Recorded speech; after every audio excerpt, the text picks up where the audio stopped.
The obviously the name of the book with the stars and early on, and I got a little misty-eyed because my daughter's almost 8 and she's kind of moved on from axolotls, but I don't know if you know axolotls were Yeah. the thing for in the last couple years for like the little girl set, the little kid set, the little dolls, and everyone's all about axolotl this, Yeah. axolotl that, right? Yeah, I think like do I want to say this because this will be there in perpetuity? I think I have some of my family members like have illegally brought them over, but like that's all. Like, so it's like yes, the obsession. It seems especially in the U.S. Is like Yes. runs deep. Oh, it really But does. yeah. Well, thank you for that because we were, I mean, if it was them or whomever, we got to see a few in our local Folsom, California, whatever, Oh man, but just the idea that obviously it has is it Aztec roots? Yeah. Yeah. So, yes. So I think you're referring to the prologue, and Yes. yes, in which is the only time we hear from Sam. So the love interest of the novel, and yes, and he's sort of just and yes, and so it's a scene, and it's not giving anything away, but it because we hear from Sam, the reader will get to revisit it later on, Right. and not the exact scene, but Yes. the setting in which Daniel will go on to narrate this very particular trip that him and Sam go on. And yes, and so they're looking at the stars, and Sam is sort of describing to Daniel what constellation he would name him after, and he starts with sort of within the Greek and Roman tradition of Cetus, and then offers Mhm. him the name from the Aztec mythology. And yeah, I think it was. One, it was yes. I just love this idea. Like Sam, I was kind of like a very nerdy kid in high school and had this fascination with like constellations and Mhm. especially sort of Greek and Roman mythology and like my honors English ninth grade. Uh-huh. Um, and then yeah, I think yeah, and sort of writing to like the Aztec tradition, I think was just it showed what I hope for readers is an evident kind of like emotive care and kindness of Hmm. Sam that will be demonstrated through Daniel's retelling. Like that in this prologue, Sam goes out of his way to like give Daniel like this cultural reference point of like why he says this constellation is the one that he would assign him. And it seems very true to Sam's character that he would want to sort of go out of his way to contextualize it as much as possible because but like the idea of like stars, and I think how Sam ends the prologue is this idea of like for generations, for millennia even, different cultural ethnic groups, different civilizations have used stars and storytelling as like a means of passing on moral tales, passing on Right. bits of cultural history, bits of sort of religion or spirituality, and I think it's just like brilliant that like these stars are these things that have been dead for millions of years, and we actually are seeing them millions upon millions of years after their death, and even generations from 1,000 years ago we're also seeing stars millions of years after their death, but even in death Mhm. they hold such importance and meaning, and even in the heritage of like seafaring in terms of being able to align oneself to stars and know which direction they're going. And I think it just felt like this very apt metaphor of what it is to try to move through the world and find oneself, and that really being Daniel and Sam's journey in the novel. And then after Sam's passing, that he shared this language with Sam about stars and stargazing, something that he admits to Sam very early on that he knows nothing about or knew nothing about. He'd never spent really time with to learn anything, and this person who is no longer there has given him something that he can carry forward. um, and so yeah, I don't know, like if that answered a question or just sort of like spoken to maybe my decision making. But yeah, I think um, for me it's just very beautiful. I have to admit though that like, and I've been asked this is like, oh, it's just such a beautiful title. And it makes so much sense in terms of all of the references and like the motifs of stars and constellations. It was not the original title in the slightest. It was something that actually was pointed out to me by my editor Elizabeth when we were sort of searching for a good sort of title that we thought would speak to people or draw readers in. And it was, yeah, pointed out to Elizabeth and sort of the larger Tin House team of like, you do talk about stars a lot, and like it's very important in the prologue. Like maybe we should kind of move that direction in terms of coming up with a title. And it was just like a really funny moment as a writer. I think often, when working on very large projects like a poetry collection or a novel or even like a nonfiction book, you spend so much time, you're way too close to it, that it's very funny to have these moments where someone is able to come in and it seems like they're just swooping in and like they Right. point out this thing Right. that should be very obvious to you, especially as you, the creator, and then you're kind of like, oh yeah, you're right, I do talk a lot about stars. Like maybe that would be a good thing to think about. Well, it obviously works so well. I mean, just now when you're talking, I mean, it opens up so many things for me when you're talking about this idea that the stars are a million years old. They're dead. We're seeing them, but just like, Mm. but just the light. There's so much about light and darkness, especially in that prologue and early on. Mm. I'm quoting directly, quote, "Darkness is scary and profound." And Mm. I think it was like an image of Sam, but it was like this idea that in a completely dark room, but also lights it up. So it's just, Yes. right? This idea of equal light, equal darkness, while it's incredibly dark, in his death, there's also an incredible amount of light that he continues to give. Right above me, if you can see, I have that poster of Dancing with Butterflies. That's Reina Grande, Yes. right? Yes. Who was in Southern California when I was there, now up in Northern California. So she's so awesome. She was able to come speak to us. We read the book Across 100 Mountains of hers, my students, and I was telling them again and again because the main love interest is Sebastian Luna. I was like, oh, there's so much in the book about about two sides of each person, and the moon and two sides of blah blah blah. And I was like, I knew what I was talking about. Asked her straight up. I was like, in front of the students, like, oh, so Sebastian Luna, I assume that's symbolic of this and that. She's like, no, it's just a name I liked. Okay.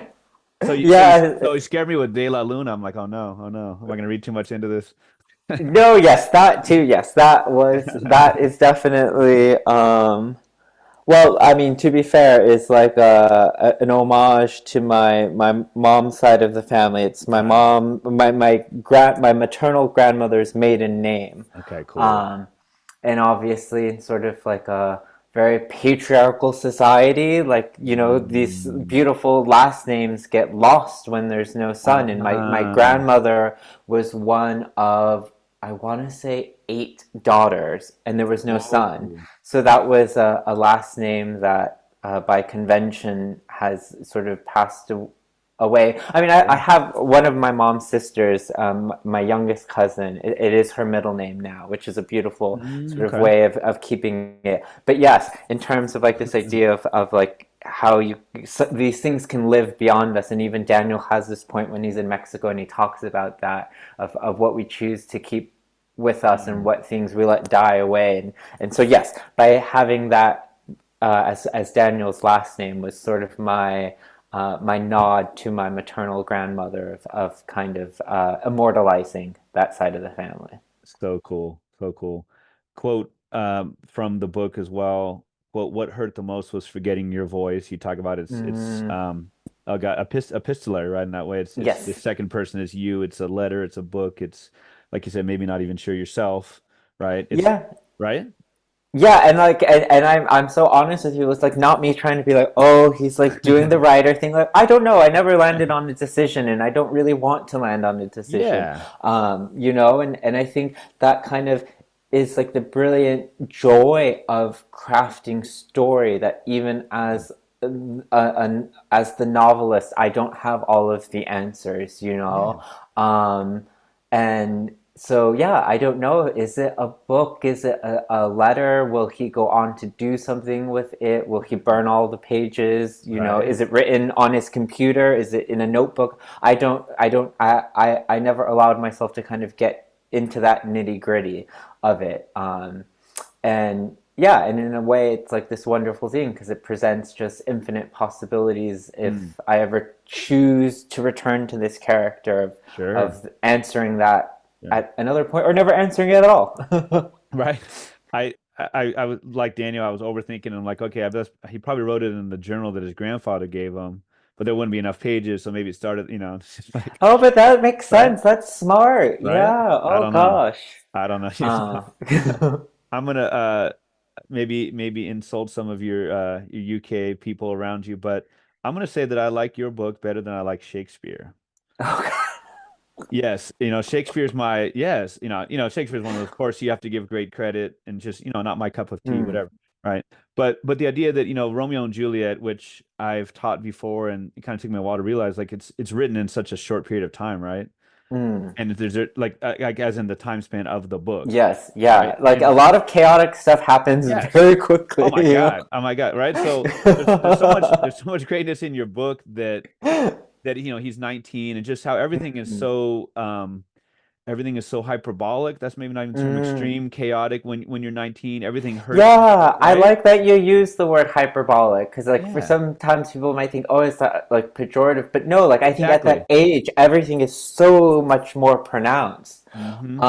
And yeah, and there's a bit of hyperbolic. You know, I think um, to have like this deep urge so quickly after experiencing this immense grief that Hmm. Daniel decides that he's going to retell the story in a letter or novel or if he's even just speaking aloud in a room to Sam. Um, you know, it's a bit of like like it's very reactionary. It's very Yes, like yes, yes. OTT, as the youth might say. But yeah, you know. But it's funny you say that because I do love Shakespeare. Like I Merchant of Venice and As You Like It are two of my most favorite texts. I just think As You Like It, and it's funny because in like two versions before I signed with my agent. Mhm. Um, there were like these scenes where Daniel is. It's so funny to think about like bits that are not in this version of the novel. But Yeah. like when Daniel was real is like early on in sort of dealing with pining after Sam, he was like working on an essay on As You Like It, and Oh like wow. in this version that didn't make it to the final printed pages. How did I have it? It was like that he was like really deep into the text of reading As You Like It, and he imagined himself going around Cayuga's campus, sort of stapling love letters like Orlando does with Rosalind in the forest. So there Uh-huh. was like seedlings. I think, in a lot of Yeah. ways, Shakespeare brilliantly writes characters that pine after each other. And like Okay. that's Yes. really, I think, a brilliant like that is especially very true, I think, to like early adulthood before you have like the language and the courage to just be like very forthright and clear with Mm, someone. You just mm. spend so long like um uh kind of hypothesizing this version of life and never Yes, yes, actually getting yes. around to say what you want to say. So true. There's, I want to say maybe she's British. There's a newish book out about Shakespeare, and I think kind of more about my whole thing is it's just a whole different, um, you know, um, aside or tangent, but just the idea of like teaching Shakespeare. Yeah, But it's yeah, kind of right. But I think it's I more I about have absolved myself of what it is to teach young people Shakespeare. you know. Yes, But just but like I think about love, like the book is a lot about I think like kind of like reimagining Shakespeare and how to deal with like a lot of the problematic like ways like people of mm, color are treated and just kind of like yeah, in yeah, rereading. But I think in the end, this writer's like he's really good, and yeah. here's how you can do it. But that's for a different day. But yeah, I mean, shoot, like Romeo and Juliet, he. they basically kill they're dead, they're dead over one night knowing each other. Come on, take it easy, right? Well, at least yours is a year, Yeah. right? And Yes, and they don't kill each other, oh, so sorry. that's like a Thank you for good making that clear. I'm sorry if I, oh my God, muddying the waters Um, there. Oh my but gosh. yes, no, yes. I think yes, and in the same way that I think there's like a deep earnestness and over the topness Yes. of Romeo and Juliet. I think there is that with Daniel and Sam. But yes, I think that kind of um, uh, that Bildungsroman, which was not even something like Mm, I attempted to do, but is how I've been told. Like this also slots into that heritage of a sure. literary device of like a year long sort of watching, particularly a young man Hmm. grow and develop. I think, yeah, it is at times they're a bit like Daniel's a bit saccharine, a bit earnest, but I think allowing to give their story a full year's worth of retelling, I Hmm. think hopefully affords it like the nuance and care that it deserves to kind of say that, you know, why then it is so important. And I think for Daniel, it's because there's this profound experience of like he had a whole year with this person, Hmm. and he even at the meets Sam at 18. He's at the cusp of starting his sophomore year of university by the novel's end.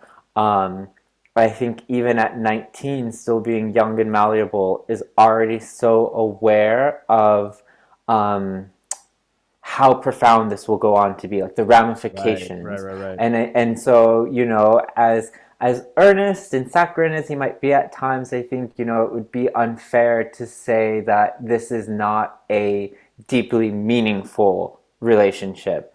Um, and so yes, hopefully that's a nice foil to Romeo and Juliet deciding like to just commit joint suicide after 24 hours Oh my of gosh. being in love. Oh my gosh, man. No, the earnestness and I think saccharine maybe has always has a negative most has a negative connotation, Yeah. but if it is saccharine, it's in no way negative in this book. It's Mm. we get to know and love the characters so much, particularly Daniel and Sam, and it's situated. I remember like I guess it maybe at the end of senior year, but like straight out of like the cheesiest Hollywood movie, saying to like my roommate, my good friend, like we'll always have, and I don't even remember what it was. We'll always have like some inside joke. Yeah, It's yeah. like, and like you got into the car and turned the key, you know what I mean? Yeah. But it's like that's the intensity of that freshman year of college, I think Mm-hmm. is so singular, right? Definitely, I think it's a sense that, like, gosh, we send these kids out into the world. I got sent out into the world. You got Hmm. sent out into the world. Like, what was that sort of transitory thing that took place, that Sure. magic from like 17 to 18, literally within like time span of like a minute, of like Mm. 11:59 on your last 17th day of living to like your Yep. first minute of being 18. Mm. But yeah, like it's so intense, and if you choose to go to university or college or are able to, it's kind of like this weird like stopgap, because Mm. you're still in a lot of ways like a child. You're Yep. often if it's like a residential college, like you're having to live in dorms, you still have someone telling you when lights are out. Someone is cooking your meal. You probably have a meal plan because your Mhm. parents will be like, you'll die otherwise because you'll never remember to eat. And there, everything is just so intense. But like as soon as you start class, like people are asking you like, what do you think of the world? And you're reading these texts, and you're if you're doing a politics degree, like whatever sort of crazy geopolitical thing is happening, you're probably being assigned readings on it. Or if you do an English degree, you're reading these heavy tomes and you're trying Yeah. to apply it from the context of the culture it was written into like the present, and all of these very weighty massive things. um and so of course like it feels so like like you were joking, but I can totally understand why 18, 19-year-old you would be walking away from freshman year telling your roommate, like, we're gonna always have this. And Yes, totally. like, why wouldn't you? Because it just Uh, feels so electric, it's so alive. And yes. at that point in your life, it's like the most important, profound thing that will have ever happened to you. And then you get older and jaded, or actually more meaningful things happen, and you realize, Yeah. like, that was nice, and I'll hold space for that for however long I choose to. But then other things come in, and you almost get like many many other stages of like evolution, or revolution even. Mhm. Yeah. Ooh, very well said. Definitely. I love that evolution, revolution. And so, so Daniel comes in very, very innocent, very naive, right? Mm. I mean, that's safe to say. He meets Yes, he yes. meets Sam, right? Who's Sam in so many ways seems to be like the antithesis. Mm. So like extroverted, so outgoing. His Mm-hmm. dad had gone to this college, even though he's from Yes. Orange County, right? Mm-hmm, mm-hmm, Is it mm-hmm. upstate New York? Is that fair to say? Where the university is, yes, Yeah, yeah, yes, yeah, yeah, right. And just like, he's a jock. He's yes. got a smile from ear to ear. He's, very much seemingly him truly himself. And so, but unfortunately, and so Dana's like, oh gosh, he kind of reminds me in many ways of my tormentors Mm-hmm, in high mm-hmm, school who, homophobic and slurs and just mm-hmm. bullies. And he learns right away, and he becomes part of the family, part of Sam's family. They go out shopping together, go to the food court. Yes. Um, but very interesting where Daniel is offended is not the word, but that feeling where the parents of Sam, kind of buy some stuff for him. And there is a Mm. little bit of a trespassing, right? It is very, very nice on their part, but it's also kind of like, hey, that's maybe going a little bit too far. I wonder about like that. I'm going to say bifurcated. I don't know if that's the correct way to use it, but they kind of the way that the dilemma he has of thinking like so generous and so nice to them, but also like they don't know me. That's maybe going a little bit too far, you know?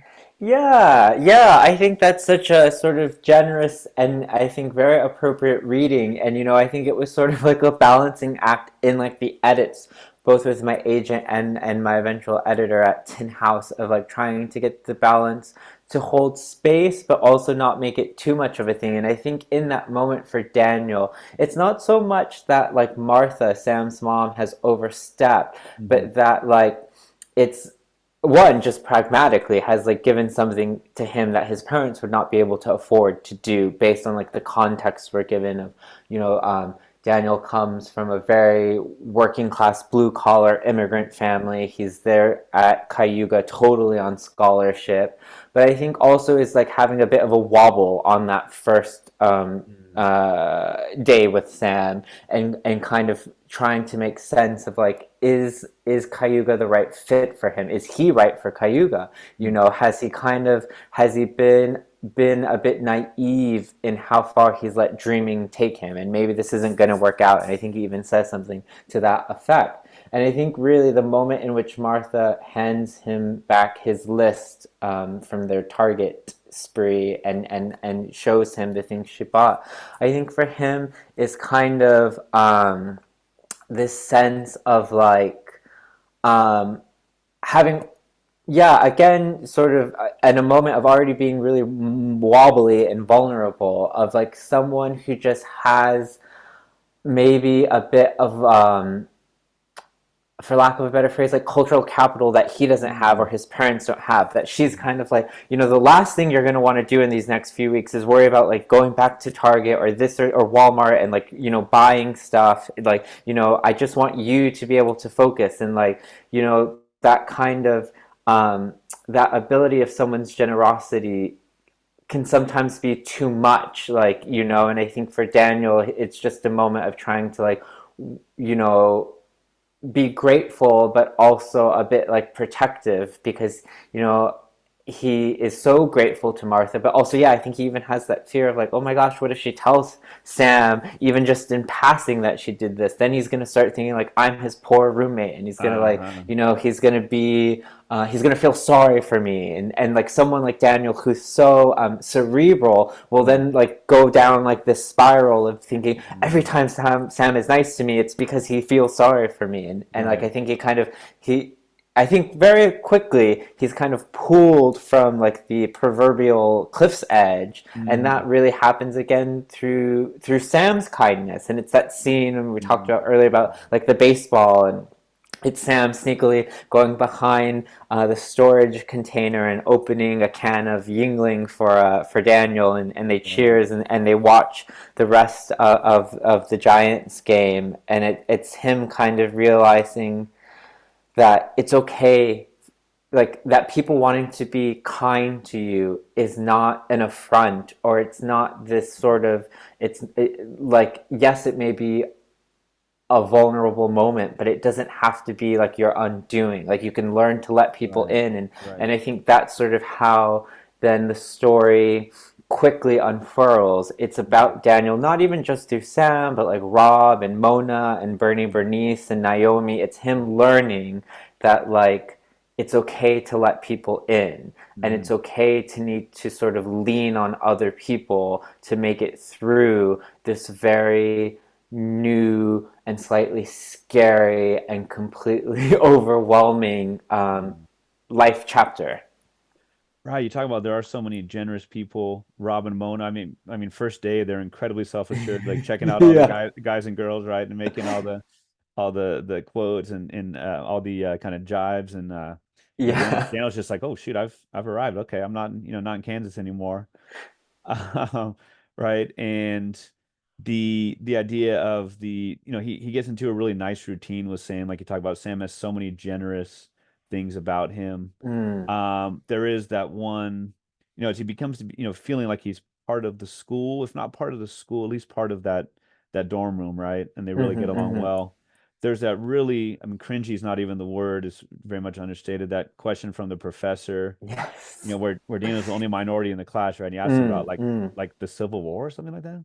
Yes, yeah. So he wants like Daniel's interpretation of Susan Laurie Park's Top Dog Underdog. For those who have not read it or seen the play, is like this brilliant um, kind of riffing on the Civil War, but in a more contemporary retelling, in which these two African American brothers are living together. They're kind of down and outs, and one of them dresses up as Lincoln, and the other one, Mm, or yes, as Lincoln, and people get to assassinate him for money, and the other one oh, is like does sleight of hands.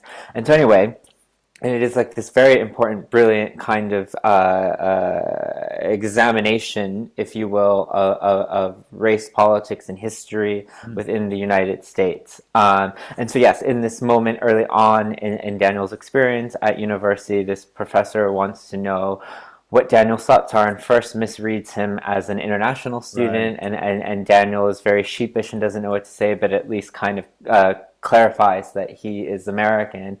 And then, this professor kind of continues to put his foot in his mouth by asking Daniel, well, okay, then I would love to know, like, what does it align with, like, your American dream? Because, like, of course, like, your Mm, family has come over from Mexico. Like, this is probably their greatest dream, to get you to this elite university. And Daniel just shuts down. And so yeah. the professor moves the class on, but he's a bit annoyed with Daniel, and he tells him, next time to actually engage. And yeah, I think like these sort of growing pains, and that's how his advisor Naomi explains it to him, that this is, of course, like wholly unjustified. Mm, Like, someone should not be speaking to him this way, but that, like, that she really is fighting for it to not be Daniel's undoing. mm, Like these microaggressions, that he deserves to be there at university, and it's very sort of great, and kind of realigning Daniel's sense of self. But then, yes, at the end of that chapter as well, which is just the second full chapter that we see Daniel and Sam together, Sam takes Daniel out, and it's one of their other kind of celestial, mm, astrological sort of moments, and they go and they sit out on this hill overlooking the lake in yeah. Ithaca, New York, and there's a blood moon. And yeah, it's just, again, Daniel realizes, like, it's okay to let people in, and that he just being this very shy person who was always kind of like a self-starter, I think has probably spent so much of his life trying to be self-reliant, and especially in dreaming of this bigger life than maybe his parents who are immigrants or his grandfather who also lives with them maybe could ever even begin to dream. And so he feels like, well, he's brought himself here, he has to make it work. Right. And when it starts to feel like it's not working, he feels this intense pressure. And it's about sort of learning early on it's okay to like accept help. It's okay Mm. to not always have the right answers, and to be in a position where actually you're at a point of life where you have more questions than you do answers. And Mm. I think that sort of, especially fall semesters, Daniel really kind of learning to contend with the fact that he is maybe just a few steps behind than his peers, and he talks about that, like Rob and Mona, or Shane, Rob's boyfriend, like these people who seem a bit more self-assured. Mhm. um, and it's kind of, as much as it's the early days of watching Daniel and Sam's relationship blossom, I think it's also really about seeing Daniel blossom into the person that's going to kind of drive the action in the second half of his year with Sam. Right. Yeah, so I mean, being a cerebral person, he's thinking on the page, if you will. How do I express this openness, this love, Mm, for a friend, and maybe more with Sam, mhm, this mhm. camping trip. I mean, Sam is incredibly tactile, hugs Yes. and holds him, right? And he's just incredibly open and generous. He also has his other life, if you will, with the soccer team Hmm. and kind of like the classic like kind of jock lifestyle. And Daniel as well. Daniel has his family back home, of course, who are all rooting for him. His grandfather, he Hmm. has a great connection with him. He's also the namesake of his Tio, Hmm. right? Who Yes. his mom's brother Hmm. died at like maybe in his early 20s, right? Yes. Right. And so there's so much going on there as well. He feels the homesickness, but with Sam, he feels home. Sorry to be so corny about it, right? But there's also you mentioned has is a hyphenated name, but Bernice, what's the full name? Bernie Bernice. Bernie Bernice, right? And like the older queer people at the parties Yes. and the cabaret shows, and they almost like literally and figuratively take Daniel under their wing. Well, not literally, they don't Hmm. they don't have wings, but um, but he really has such a great community. You talked about Naomi, who's the like the guidance counselor. No, that's not Yes, his right. advisor. Yes. Advisor, exactly, right. Yes. And as I'm really just kind of tiptoeing now, as we kind of get into some really important plot things, uh, I want to talk about some of the themes. You mentioned like, I mean, just ideas of masculinity. Obviously, Mm, there's mm, there's so much openness from the men. There's not you of course reference unfortunately the high school classic toxic mm, masculinity, the homophobia, the outright mm, abuse. But there's his father. His father's not a huge character in the book. We get to know him from the telephone calls, but somebody who's very open and just like, hey, do what you want to do. His mm, mhm, grandfather as mhm. well, right? And just Yes. obviously Daniel's not just about sexuality, but just like about living one's own free life. And there's so many cool examples of people who just are who they are. Yeah, I thought that was very important, and it's not to sort of be like fake news to this idea of like machismo within like the Uh-huh. Latinx sort of community or diaspora, but sort of I wanted to pay homage to the different men in my life and kind of write to a truth that I experienced, and a kindness that I experienced from my dad or my brothers or my tios or my own grandfathers. And so, yeah, it was really important, especially through the character of Abuelo, Daniel's maternal grandfather, to write to someone who could be another conduit for him to because when he gets to Mexico, which happens at part three, so I mean there's four parts of the novel, but part four is very small. It's just sort of wrapping up sort of things at the end. So the last big chunky bit of the story is Daniel in Mexico, and I think in Mexico, he's still learning more of what it is to be his whole self. And his grandfather is someone who helps him by virtue just through like an openness and a kindness. And I think a lot of that feels true to that character because he experienced losing his only son. And I think for him, he is just so aware of not wanting to lose Daniel in any way. And so he's really trying to lay the foundations for what will be eventually Daniel's big revelation of his family's legacy, which mirrors a lot of what was happening with his time in Ithaca with Sam. And I don't want to give too much of it away, but I think it was important throughout the year, both in Ithaca and in Mexico, to show the different possibilities of what it is to live like a full life, and by allowing that for Daniel to happen through different male characters. Obviously, grief is a big theme, and I mean, I'd have to think about it for a while, but I just can't think of anyone who has rendered it so well on the page. This the Oh, idea of thank you. like what I mean is the immediate aftermath, right? Mm, mm-hmm, There are mm-hmm, some people mm-hmm. who, they write so well about it, but they kind of gloss over like, oh, in a month later, it's like you write so well about the immediate aftermath of the grief because, the scream on the phone Mm, and just I mean, like alcoholism makes sense sometimes. I feel like mm, if you've mm, had a loss, mm. right? Or you have to go somewhere with it, right? You have to Yeah. go somewhere with your grief. And who are we to, when he's drinking in his room, like who are we to say that's wrong or that's, not human? And it's just the way that you dealt with the days after the phone call from the mom. I don't think, and I don't think that's plot spoiling. No, Is no, right, because right, yeah, we see a version of it in the beginning. exactly.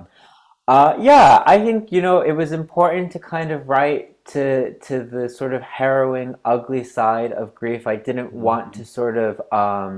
I didn't want to move past it too quickly. I didn't Yeah, want to make the ending too clean. I think we end in a hopeful place. I we do. think there is So, joy and love, and I think the reader will be in a position where Daniel is going to be okay, or I think he's going to survive this. We don't know what his life will look like, but I think he has enough of the tools there. But it was really important to show those final few weeks in Mexico in a truth that kind of mirrored, I wouldn't say it was totally my experience, but it was speaking to an experience of how harrowing my own loss was at that age and how I didn't have sort of the language for it and maybe didn't turn to things always the best coping mechanisms.